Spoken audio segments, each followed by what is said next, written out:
You have high blood sugar, and you have already been told the same thing over and over. Cut the bread. Cut the rice. Cut the pasta. Just eat less of it. And you tried it. Maybe you even lost a few pounds in the first month. But then your numbers crept back up. And now you are left hungry, frustrated, and living on a shorter and shorter list of foods that you are allowed to eat. I want to share a different way of thinking about this. One that does not ask you to give up the foods you love. Because the problem might not be what you are eating. It might be how you are eating it. The information in this video is for educational and informational purposes only and is not a substitute for personalized medical advice. Here is what I have watched happen to people for years. They eliminate bread and rice. They feel proud for a few weeks. And then their fasting blood sugar starts to creep back up anyway. They are doing everything right on paper, and it still stops working. Meanwhile, look at parts of the world where rice has been the center of the plate for centuries. Places like Japan, rural China, and parts of India. For most of the last 100 years, type 2 diabetes was uncommon in those populations. And they were not taking a special supplement or a magic drug. They were eating plenty of rice. So the real question is not whether you should eat bread and rice. The real question is what has to be true for your body to handle them the way those populations did. That is what we are going to cover today. 5 practical rules. Every single one is free. And every single one is something you can do starting at your very next meal. Let me start by clearing up a major misunderstanding. When your blood sugar spikes after a meal, the natural conclusion is that the sugar came from the food. You ate the rice. The rice is starch. Starch turns to sugar. So the rice did it. Case closed. But that logic skips a critical step. And that skipped step is the entire disease. Sugar in your blood is not a problem by itself. Sugar is fuel. It is supposed to be there. It is supposed to move out of your blood and into your muscle cells where it gets burned for energy. The hormone responsible for opening that door is insulin. In type 2 diabetes, the sugar is not the failure. The door is the failure. Your body can be producing plenty of insulin, sometimes even more than a person without diabetes, and that door still will not open properly. Doctors call this insulin resistance. So when your number is high 2 hours after dinner, the honest reading is not, I ate too much rice. The honest reading is, the rice I ate could not get where it was supposed to go. That difference is everything. If the problem is the door, then simply cutting carbohydrates does not fix anything. It just gives you less to push through a door that is still jammed. So what actually jammed the door? Inside your muscle cells, there are tiny particles of fat. Everyone has some. They are a normal fuel reserve. Think of it like a wood stove having a small stack of wood beside it. The trouble starts when that stack gets too big. When fat accumulates inside the muscle cell, beyond what it can use, it interferes with the machinery that insulin depends on. Insulin knocks on the door, but the cell does not answer properly. Sugar stays in the blood. Researchers have demonstrated this in a laboratory setting. When they infuse fat into healthy volunteers, they can measure insulin resistance developing within hours. And you can watch it go the other way too. When people reduce the fat in their diet substantially and stick with it, the fat inside the muscle cells comes down and insulin starts working better again. Not perfectly for everyone, but measurably. This is why the conversation around blood sugar needs to shift away from just counting carbs and toward understanding the condition of that door. The rules that follow are all about getting starch into your body in a form and a context that your body can actually handle. Rule number 1 is about physical structure. Take a grain of wheat. In its whole state, it is a sealed package. The starch is locked inside cell walls and wrapped in bran. Your digestive enzymes have to work their way in, which takes time. Sugar enters your bloodstream slowly in a long, low curve. Now grind that same grain into flour. You have not changed a single nutrient.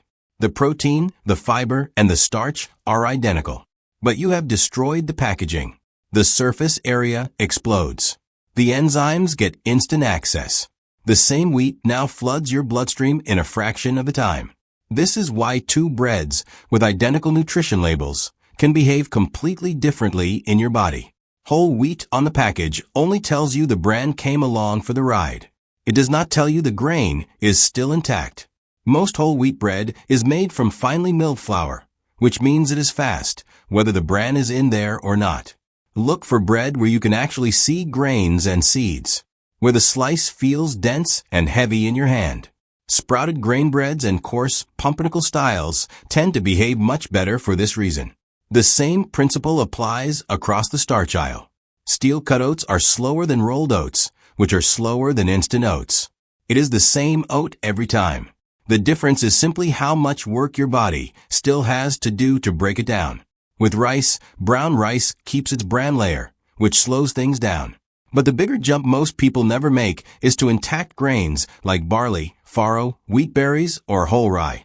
They cook up chewy, hold their shape, and move through you slowly because they are still built like a seed. Choose the least processed version of the grain you want to eat. Rule number 2 sounds like a kitchen trick, but it is actually chemistry. When you cook rice, potatoes, or pasta, the starch swells and softens. That is what makes it edible. But if you then chill that cooked starch, something remarkable happens as it cools. Some of the starch molecules reform into a tighter crystalline arrangement. Scientists call this retrogradation. The practical result is that a portion of that starch is now resistant starch. Your small intestine cannot break it down. It passes through undigested, much like fiber, and feeds the bacteria in your colon instead of feeding your bloodstream. You get less glucose from exactly the same plate of food. And here is the part people find surprising. Reheating it does not undo the effect. Some of that resistant starch stays resistant. Cold rice from yesterday, warmed up today, is not the same food it was when it came off the stove. You can use this without changing a single ingredient. Cook your rice the night before and refrigerate it. Boil potatoes and let them go cold before using them in a salad or reheating them. Make your pasta ahead of time. Any starch you cook, cool, and eat later has quietly become a slower food. I want to be clear about this point. This is not a license to eat unlimited quantities of any food just because it was refrigerated. The change is real, but it is modest. It is one tool among several, and it works best when combined with the others. But it costs you nothing and requires no special ingredients. Rule number 3 is the one I said almost nobody has heard about, and it can produce the fastest visible change on a home blood sugar meter. The order in which you eat your food matters. When researchers gave people identical meals and simply had them eat the vegetables and protein first and the starch last, the glucose rise afterward was substantially lower than when they ate the starch first. Same calories, same plate, different sequence. There are a few reasons for this. Food arriving first slows how quickly the stomach empties. Fiber arriving first forms a physical barrier that the starch has to work through. Your gut also releases signaling compounds when vegetables and protein arrive first that prepare your system before the starch shows up. You do not need to understand the mechanisms to use it. You just need to change what your fork touches first. If you are having a bowl of rice with vegetables and beans, do not eat it as one mixed bowl. Eat the vegetables first, then the beans, and eat the rice last. If you are having bread with a soup and a salad, eat the salad first, then the soup, and let the bread come at the end. This is worth repeating because the single most common version of this mistake happens in a restaurant. The bread basket. Bread on an empty stomach before anything else has arrived is the worst possible sequence you could design. The same bread 40 minutes later after a salad and soup is a completely different event in your body. Nothing was removed from your diet. You simply reordered your plate. Rule 4 connects directly to the jammed door we discussed earlier. Ask yourself honestly what actually goes on your bread. Butter, oil, cheese. What goes on the baked potato? Sour cream, butter, cheese. What goes in the fried rice? A generous amount of oil. In almost every case, the food we blame is arriving with a heavy delivery of fat attached. And while the starch takes the blame for the short-term blood sugar spike, the fat is often doing the long-term damage to insulin sensitivity. This is why low-carbohydrate approaches can be misleading. When somebody cuts the bread and eats more cheese and meat instead, They have removed the food that was being blamed and increased the food that is jamming the door. The immediate reading might improve because there is less starch coming through. But insulin sensitivity, over time, is going the wrong way. There is also a compounding problem here. Fat is dense in calories. A tablespoon of oil on your rice adds roughly 120 calories and does essentially nothing for your fullness. You will not feel it. Your waistline will. So the practical version of Rule 4 is this. Keep the starch. Change what rides along with it. Have bread with hummus or bean spread instead of butter. Top your baked potato with salsa or beans and greens rather than sour cream and cheese. Dress your rice with vinegar, lemon juice, herbs, mustard, hot sauce, or the liquid from a stew instead of frying it in oil. Notice that none of this asks you to eat less rice or less bread. Rule 5 has the longest research history behind it, and it is the easiest to act on. Put beans, lentils, or peas on the plate with your starch. Legumes are slow carbohydrates. They are dense in fiber and resistant starch, and they blunt the glucose response of the entire meal, not just of themselves. Rice with lentils is a different metabolic event than rice alone. Bread with a bowl of bean soup is a different event than bread alone. There is a further effect that surprised researchers when it was first described. Eat legumes at one meal and your body handles the next meal better 2 hours later. This is called the second meal effect. Beans at lunch improve what happens at dinner. Look at how traditional cuisines actually built their plates, and you will find this pattern everywhere, long before anyone could measure it. Rice and dal, rice and beans, bread and lentil soup. Nobody in those kitchens knew about blood sugar curves. They knew the combination sat well and kept them full. And they were right for reasons it took us centuries to describe. If you take one structural change out of this entire video, make it this one. Never let a starch travel alone on your plate. Let me show you what all 5 rules look like on an ordinary day. For breakfast, choose steel-cut oats instead of instant. Cook them the night before and leave them in the refrigerator. That means the starch has already had its chance to retrograde overnight. In the morning, you can warm it or eat it cold.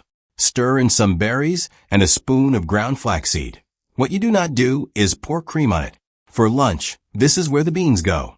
A bowl of lentil soup and a slice of dense seeded bread on the side. Eat the soup first. All of it. Then eat the bread at the end when you are already most of the way full and the fiber has arrived ahead of it. If you are eating out, order the salad and eat it before the sandwich arrives rather than tearing into the breadbasket while you wait. That single change at that single moment is worth more than most of the substitutions people agonize over. Now, why does lunch matter so much? Because you had legumes at midday. The meal you eat this evening will land better than it otherwise would have. That is the second meal effect doing work for you hours after you have forgotten about lunch. For dinner, have rice that was cooked yesterday with beans or dal alongside it. Make sure you have a large pile of vegetables.